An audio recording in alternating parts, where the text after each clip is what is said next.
গত 5 জানুয়ারি বাংলাদেশের নির্বাচনের ইতিহাসে নজিরবিহীন কলঙ্কিত একটি প্রহসনী নির্বাচন অনুষ্ঠিত হল। প্রকৃতপক্ষে তথাকথিত এই নির্বাচনের ছিল ভোটারবিহীন। শতকরা 5 ভাগ ভোটও এখানে পড়েনি।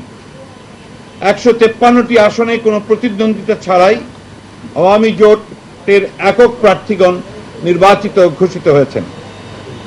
আওয়ামী জোটের 11টি ছোটখাটো দল ছাড়া নিবন্ধিত 41টি দলের মধ্যে 30টি দলই এই নির্বাচনে অংশগ্রহণ করেনি এবং বর্জন করেছে। দেশে এবং বিদেশে এই প্রহসনী নির্বাচন গ্রহণযোগ্য হয়নি। এই নির্বাচনে কোনো লেজিটিমেসি পায়নি। এই নির্বাচনে আওয়ামী লীগ নৈতিক ও রাজনৈতিকভাবে পরাজিত হয়েছে।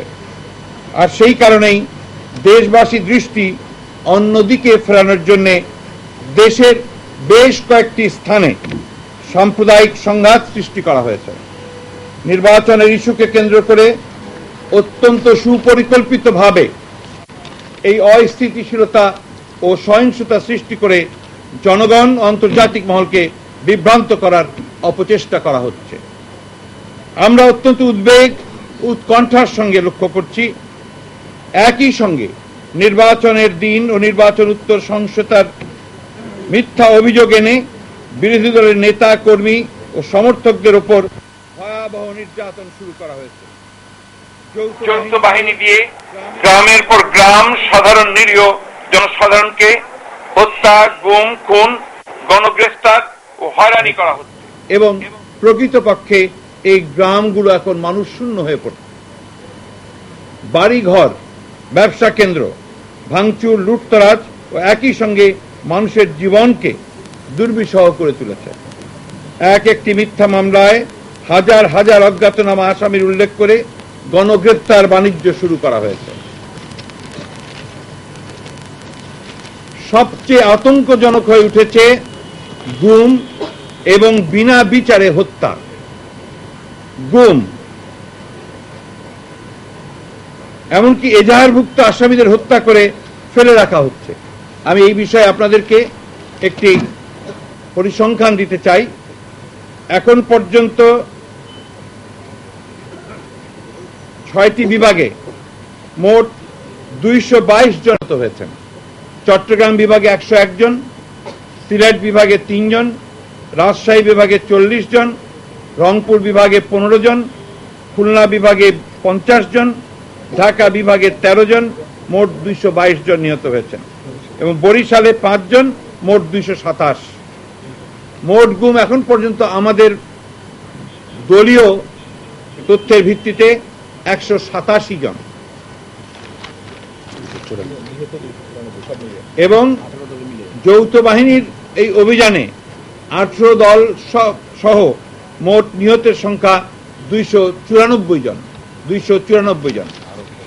আমি আজকে আপনাদেরকে আজকেই পত্রিকায় যে খবরগুলো বেরিয়েছে এই সূত্রে দু একটি ইনফরমেশন এই সূত্রে দিতে চাই। বিচার বহির্ভূত হত্যাকাণ্ড বেড়েই চলেছে। ফিগারটা হচ্ছে আপনার 294 ইন টোটাল এবং 227 সেটা পেয়ে যাবেন আপনারা। আমরা তো already have given it, you will get it. এটা হচ্ছে 3 মাস, লাস্ট 3 মান্থস। গত 10 দিনে 10টা লাশ পাওয়া গেছে আপনার বিচার বহির্ভূত হত্যাকাণ্ড।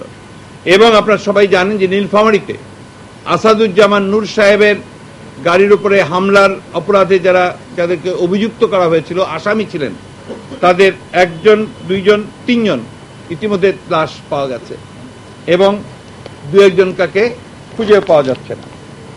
আপনারা জানেন যে গোলাম রব্বানী যুবদলের একজন নেতা এবং বিএনপির নেতা ছিলেন, তিনি 1 নম্বর আসামি ছিলেন। তাকে আইন শৃঙ্খলার লোকেরা তুলে নিয়ে এসে অভিযোগ আছে যে তাকে হত্যা করা হয়েছে। এই বিষয়টা আমি এই জন্য আপনার গুরুত্ব দিচ্ছি যে একটি গণতান্ত্রিক দেশে আইনের শাসন যদি না থাকে তাহলেই এই ঘটনাগুলো ঘটতে থাকে।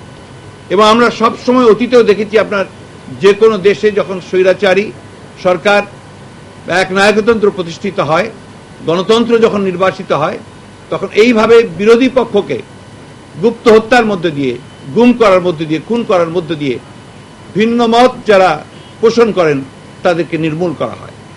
এবং আপনারা নিশ্চয়ই লক্ষ্য করেছেন যে এই প্রহসনের নির্বাচনের পরে তথাকথিত সরকারের মন্ত্রী এবং তাদের নেতাদের যে ভাষায় তারা কথা বলছেন, যে নির্মূল করা ছাড়া আর কোনো কথা তাদের মধ্যে শোনা যাচ্ছে না, যেটা আমরা মনে করি গণতন্ত্রের জন্য, এই দেশের নাগরিকদের মৌলিক অধিকারের জন্য